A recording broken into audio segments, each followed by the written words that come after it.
आप भी as a physiotherapist सऊदीया के अंदर काम करना चाह रहे हैं तो आपके पास सऊदीया का लाइसेंस होना ज़रूरी है। इस वीडियो में हम डिस्कस करते हैं कि आप सऊदीया का लाइसेंस कैसे हासिल कर सकते हैं। इस वीडियो को मैंने 3 पार्ट्स में डिवाइड किया है: डाटा फ्लो, मोमेरिस प्लस, एसएलए। इनको डिटेल में डिस्कस करने से पहले हम रिक्वायर्ड डॉक्यूमेंट्स पे बात कर लेते हैं। बेसिकली हमें 3 डॉक्यूमेंट्स रिक्वायर्ड हैं। सबसे पहला डॉक्यूमेंट, आपके पास आपकी डिग्री और ट्रांसक्रिप्ट होनी चाहिए। सेकंड नंबर पे आपके पास होम कंट्री लाइसेंस होना चाहिए जो पेप्टा, पेट्रा या अलाइड हेल्थ काउंसिल आपको प्रोवाइड करती हैं। थर्ड नंबर पे आपके पास आपका एक्सपीरियंस लेटर होना चाहिए। जिस हॉस्पिटल में या सेटअप में आप काम करते रहे हैं उसका एक्सपीरियंस लेटर होना बहुत ज़रूरी है आपके लिए, और मिनिमम आपके पास 1 ईयर का एक्सपीरियंस होना चाहिए। डाटा फ्लो एक कंपनी है जो कि आपके डॉक्यूमेंट की वेरिफिकेशन करती है। सबसे पहले आपने डाटा फ्लो करना है। डाटा फ्लो आप इस तरह करते हैं कि आप अपने डॉक्यूमेंट सबमिट करते हैं। आप अपनी डिग्री और ट्रांसक्रिप्ट को वहाँ पे सबमिट करेंगे।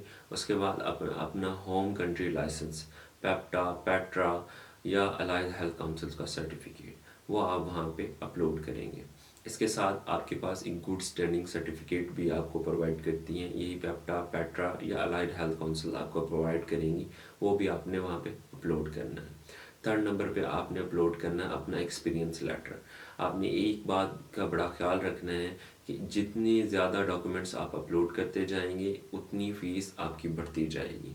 तो आपने कोशिश करनी है कि आप एक ही सेटअप का सर्टिफिकेट, एक्सपीरियंस लेटर वहाँ पे अपलोड करें, ताकि आप 2-3 सेटअप का अपलोड करेंगे तो आपकी फीसेस बढ़ जाएंगी।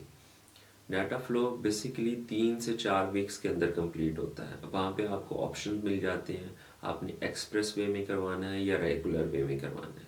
अगर आप एक्सप्रेस में करेंगे तो आपसे ज़्यादा चार्जेस लिए जाएंगे और वो जल्दी कंप्लीट कर देंगे। उसके बाद अगर आप रेगुलर वे में करवाएंगे तो आपसे जो रेगुलर चार्जेस होते हैं वो आपसे चार्ज किए जाएंगे और आपकी 3 to 4 वीक्स के अंदर डाटा फ्लो कंप्लीट होता है। डाटा फ्लो किस तरह कंप्लीट करते हैं? डाटा फ्लो आपकी डिग्री की वेरिफिकेशन करती है। आपकी डिग्री जिस यूनिवर्सिटी से कंप्लीट हुई है वहाँ से आपकी वेरिफिकेशन होगी। उसके बाद आपकी अलाइड हेल्थ काउंसिल, पेप्टा या पेट्रा जो आपने लाइसेंस प्रोवाइड किया है वहाँ से वेरिफिकेशन होगी। थर्ड नंबर पे आपके एक्सपीरियंस लेटर जिस जगह पे आपने काम किया है वहाँ से वेरिफिकेशन होगी। ये वेरिफिकेशन ऑनलाइन भी होती है और फिजिकल भी होती है। डाटा फ्लो का पर्सन वहाँ पे जाएगा, आपके सेटअप पे आपकी वेरिफिकेशन करेगा, वहाँ से आपके बारे में पूछेगा कि आया आप यहाँ पे काम करते रहे हैं कि नहीं करते रहे। उस हॉस्पिटल के या उस सेटअप के ऑनर्स आपकी वेरिफिकेशन करेंगे और डाटा फ्लो वाला पर्सन आपकी वेरिफिकेशन डाटा फ्लो को प्रोवाइड करेगा। डाटा फ्लो करने के साथ ही आपने मोमेरिस प्लस पोर्टल पे लॉगिन कर लेना है। मोमेरिस प्लस सऊदीया वालों का पोर्टल है जिसके अंदर आपने लॉगिन करके सेम यही डॉक्यूमेंट्स अपलोड करने होते हैं। मोमेरिस प्लस बेसिकली एक क्लासिफिकेशन है आपके डाटे की। इसके अंदर थोड़ी सी चीज़ें समझने वाली हैं। जैसे ही आप डाटा फ्लो कंप्लीट कर लेते हैं तो साथ ही आप मोमेरिस प्लस पोर्टल पे लॉगिन कर लें। वहाँ पे भी आपने अपने सेम डॉक्यूमेंट्स अपलोड करने हैं। वहाँ पे अपलोड करने के लिए आपको यही डॉक्यूमेंट्स वहाँ पे सबमिट करने होते हैं।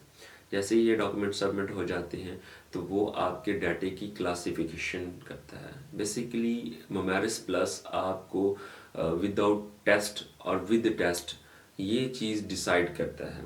सपोज करें कि आपने डीपीटी बेस पे अप्लाई किया है तो डीपीटी बेस पे अप्लाई करने के साथ साथ आपको वहाँ का एसएलई टेस्ट देना पड़ता है।